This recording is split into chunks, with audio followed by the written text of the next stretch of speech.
Alright, welcome back to Kit 60 Hotshot Adventures. And as you can tell, 60 is torn down again. I think at this point, I'm pretty sure I got the lemon of a 60 motor here. It's constantly, if you've been following along on my channel, you know that I just did head gaskets back in April of this year. So 3 months ago, this motor was torn all the way down. And here we are again with a high pressure oil leak. I was running it, doing a job coming out of Pennsylvania, hauling a boat, and it was pulling good. No problem. I mean, it wasn't that heavy of a boat. It was, I don't know, 5,000 pound boat, maybe 7, who knows. Coming out of PA, about a 3-hour drive I was running. Over, cruise control set at about 70, 72, and it's pulling, I'm hitting, like 3 grand, 3,000 RPMs, pulling some of those really long grades out of PA. I'm at like 220 on coolant, pulled into 240 on oil temps, peaked the hill, cools back down, working exactly the way it's supposed to work. I mean, you're pulling, you're got weight, you're pulling hills, so everything's working exactly as it should.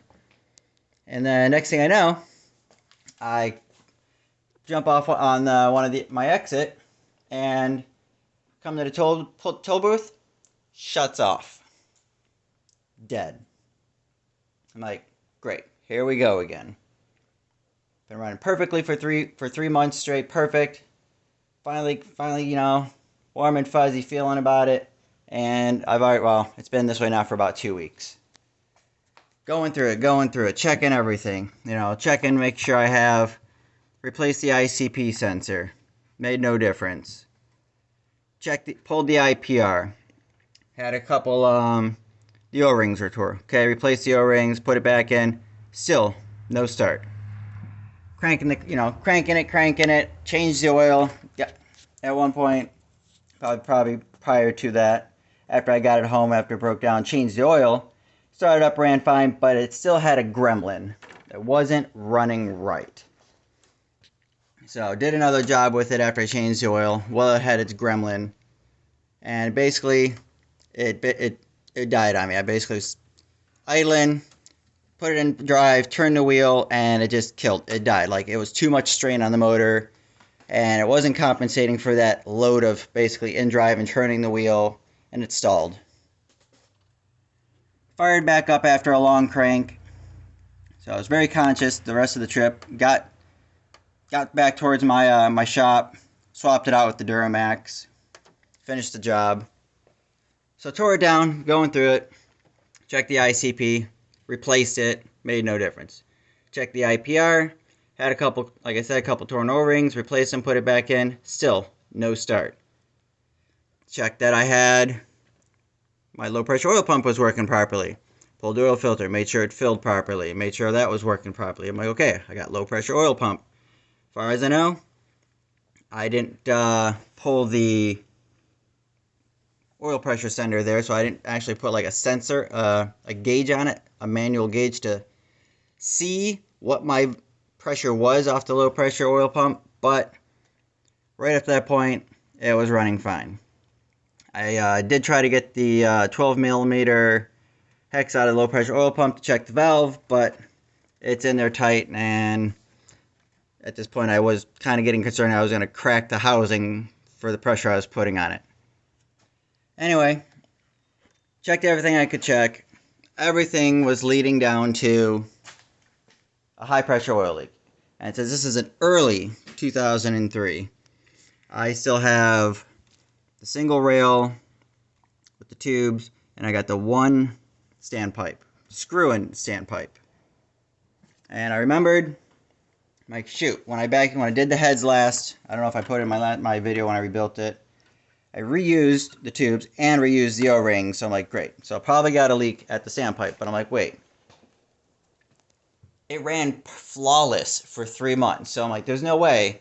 And now I'm all of a sudden having a problem. So I'm cranking it, got my scan gauge too, watching all my numbers, And I'm noticing that my ICP will not build over 200 psi. First I was cranking 200, 400, 500, try to start. And as I would crank it, got my charger on the batteries, keeping them topped off so I'm not trying to spank the batteries too much since they're brand new. Nothing I did would get it to start. And so we're here. After everything I've looked at, forums, YouTube videos, some people with similar problems, I pulled my DieselSite Adrenaline high pressure oil pump at this point. Because I can't find anything else wrong with this thing since it ran flawless right up till now. And so got a hold of them and I sent it out. They said they would diagnose and see what's wrong with it / rebuild it and send it back. Because I'm like, there's no way I'm buying another $1,000. I think it was about $1,200. It still is about $1,200 for a brand new pump from them. So I'm like, well, there's no warranty on it because it's 5 years old, so they will rebuild it for about $500. I'm like, well, that's cheaper than buying a new one from anybody. So waiting to hear back. It's only been a couple days, and it just went out like Thursday, Friday, so I'm not going to hear anything probably for about a week. So fingers crossed at this point. That is the problem, is the pump has a flaw in it somewhere. Something happened. And so here's the J-tube, because this doesn't have the STC fitting, the 05 and up does. So I checked all these O-rings, everything's intact. However, I did find a kit online through, forgot who I bought it from. I want to say XTP or Blessed Performance. But I bought an HPOP O-ring kit, because obviously I got to put it back in, because these O-rings were, these are on your HPOP, and it seemed when I was looking at them that these were tired and worn out. These are 5 years old. These have been in there. They don't feel hard or anything like that. They still have, they still feel like an O-ring. But anyways, the kit comes with all new O-rings and Teflon washers to rebuild my J-tube. The Teflon washer and O-ring in here, the O-ring there. And it also comes with, of course, the O-ring, the plate O-ring for the top of the motor. And then it also comes with a new O-ring for my standpipe, new O-rings and Teflon washers for my feed tube here for both sides. So since that kit's like $60, I'm like, that is a lot cheaper than buying standpipes ready to go, because they're about $125 a piece, depending on who you get them from. Getting new feed tubes, those are expensive. And then of course, everywhere I've looked online, basically this is about $100 to $200 for the J-tube. And I'm like, there's nothing wrong with the J-tube. So I'm like, this kit, O-rings, I'll swap the O-rings out, put it all back together. A lot of people use slide glide or whatever. I tend to use this assembly lube for reassembly because oil just isn't enough, in my opinion. When you're trying to put these O-rings in, they're so important that you don't rip them or anything like that. So that's what I use, because it's sticky. You put it on there and it stays where you put it for the most part. Oil, super thin coating. I just don't feel like it's enough. That, or I'll use like petroleum jelly, Vaseline. But I've read in some places that can, at times, depending on the quality of the O-ring, it actually can break down the O-ring. I have not yet experienced that. So at this point, I'm just going to use some Ultra Slick assembly lube. And I know this video is getting long, but that's kind of the update. That's where I'm at on my 6.0. Waiting to get that pump back to reassemble it. And fingers crossed that solves my problem and I'm back on the road, because this is extremely irritating. Especially for being, my work truck for the business, for hauling stuff. Thankfully, I've got my 6.6 Duramax out there that I acquired earlier this year. I think maybe last year. I don't remember when I got it, but thankfully I got that, so I can still run my business. And I can still move stuff. I got a customer that wants some stuff moved tomorrow, and I can just grab that and go do my job.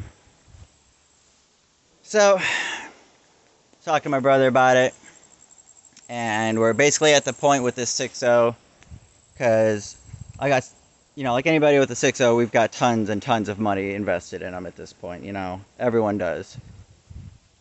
I got it from my buddy. It was in bad shape. Put a bunch of money into it then.